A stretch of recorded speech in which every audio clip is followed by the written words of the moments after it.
안녕하세요. 오늘은 9월 28일 월요일입니다. 오늘부터는요, 큐티 가이드가 고린도 후서로 진행이 됩니다. 그래서 오늘은 첫날인데요. 오늘은 1장 23절에서부터 2장 17절까지를 본문으로 큐티 가이드를 시작하겠습니다. 자, 먼저 오늘 이 본문을 통해서 제가 묵상한 하나님은 그리스도를 아는 냄새를 나타내시는 분입니다. 14절 말씀을 읽어볼까요?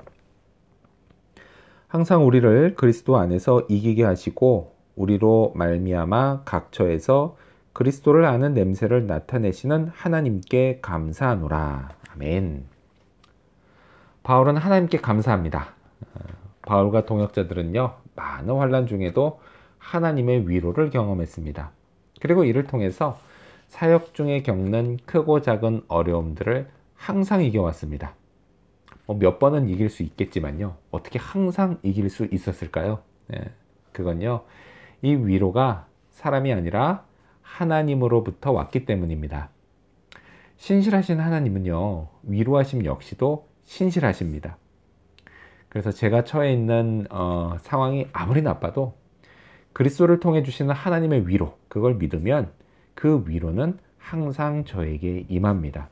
그 위로의 힘이요, 고난과 어려움을 항상 이길 수 있게 해줍니다. 바울은 또한 이렇게 항상 이기게 하시는 자신을 통해서 곳곳에서 그리스도를 아는 냄새를 나타내시는 하나님께 감사합니다. 자, 바울의 서신서들을 보면요, 바울이 자신의 존재 목적을 그리스도 예수를 전파하는 것이다, 이렇게 밝히는 장면들을 볼 수 있습니다. 자신을 통해서 예수님이 드러나는 것, 그것이야말로 단연 바울의 감사기도 제목이었습니다. 냄새는요, 눈에 보이지 않습니다. 하지만 분명히 냄새라고 하는 건 존재합니다. 보이지 않아도요. 그리고 그 냄새를 통해서 당장 눈에 보이지 않아도 분명히 그 냄새의 출처가 있다는 사실도 알게 됩니다.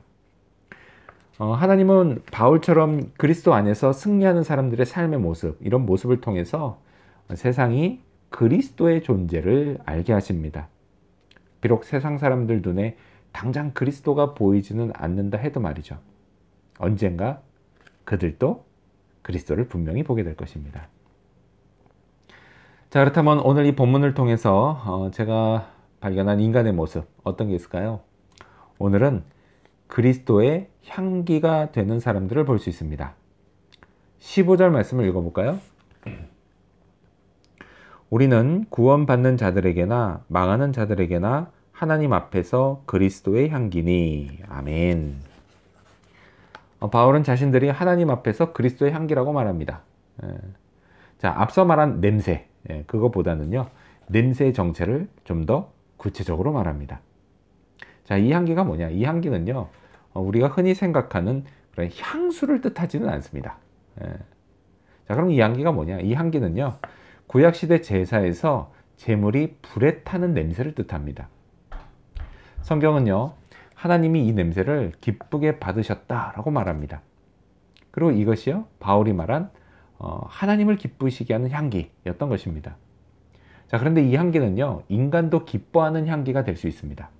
왜냐면요, 이 제사를 통해서 인간과 하나님 사이가 화목해졌기 때문입니다. 자, 신약시대로 넘어오면서 이제 인간과 하나님 사이는요, 예수 그리스도의 십자가의 제사를 통해서 단번에 그리고 완벽하게 화목해졌습니다. 따라서 그리스도의 향기, 이거야말로 인간과 하나님에게 최고의 향기가 아닐 수 없습니다. 자, 하지만요, 모든 인간에게 다 그런 건 또 아닙니다. 16절 말씀 읽어볼까요? 이 사람에게는 사망으로부터 사망에 이르는 냄새요, 저 사람에게는 생명으로부터 생명에 이르는 냄새라. 누가 이 일을 감당하리요? 아멘. 자, 그리스도의 향기, 그건요, 누군가에게는 사망에서 사망에 이르게 하고요, 다른 누군가에게는 생명에서 생명에 이르게 하는 향기가 됩니다. 실제로 봐도 그렇지 않습니까? 그리스도의 향기, 복음이죠. 이 복음을 전하는 사람을요, 어떤 사람들은 그냥 특별한 이유 없이 그냥 싫어하고 그냥 거부해서 사망해서 사망에 이르지만요.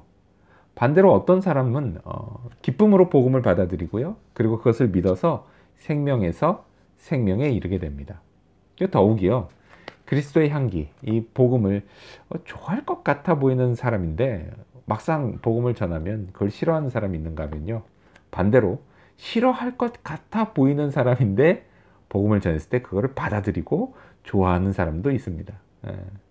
이렇게 그리스도의 향기라고 하는 건요. 참 신기합니다. 그리고 이걸 통해서 인간의 이성으로는 완전히 이해할 수 없는 영적 세계의 역사가 있다는 걸 알게 됩니다. 자, 그렇다면 끝으로 오늘 이 본문을 통해서 나에게 주시는 교훈이 뭘까요? 그건 바울의 마음을 품자입니다. 4절 말씀을 읽겠습니다. 내가 마음에 큰 눌림과 걱정이 있어 많은 눈물로 너희에게 썼노니 이는 너희로 근심하게 하려 한 것이 아니요 오직 내가 너희를 향하여 넘치는 사랑이 있음을 너희로 알게 하려 함이라. 아멘. 고린도 교회 일부 지도자들은 바울을 싫어했습니다. 근데 싫으면 혼자 싫고 말 일이지 그들은 교인들 사이에 바울을 음해하는 말들을 퍼뜨렸습니다. 바울을 가짜 사도라고 했고요. 바울을 거짓말쟁이라고 했습니다.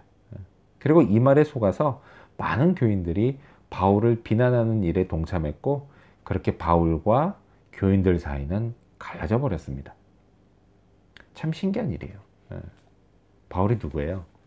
자기들에게 그리스도의 복음을 전해주고 또 구원을 받게 해주고 하나님의 말씀으로 진리를 가르쳐준 진정 그들을 위한 사도였습니다.